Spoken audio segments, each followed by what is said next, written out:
Mesir ada rundingan, ditekan oleh Amerika Syarikat, Mesir, Qatar, disertai oleh Hamas dan juga Israel.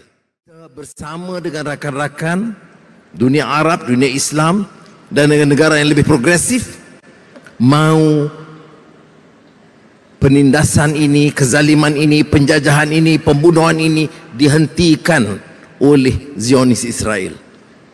Kita mau Gaza bebas dan kita mau segera bantuan kemanusiaan sampai. Tapi ini tidak boleh menghentikan ia jadi polemik politik, seolah-olah kita jual maruah, kita tunduk kepada Presiden Trump. Saudara, bila Tunku Abdul Rahman Putra Al-Haj nak merdeka, dia bawa rombongan pergi ke London. Jumpa siapa? Itu penjajah Inggris. Itu orang yang menjajah negara kita, yang kejam terhadap rakyat kita, yang mengauk kekayaan negara kita, yang mengusir raja-raja kita, merendahkan martabat Islam dan negara kita. Tetapi rundingan diplomatik itu penting kerana matlamatnya kemerdekaan.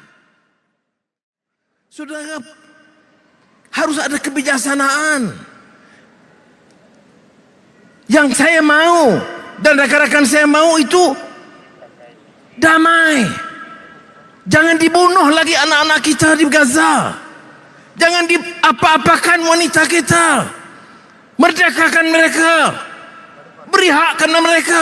Kalau ini bermakna kita atas nama ASEAN mengundang Donald Trump, apa salahnya gunting? Saya bukan menyerah, saya nak gunting.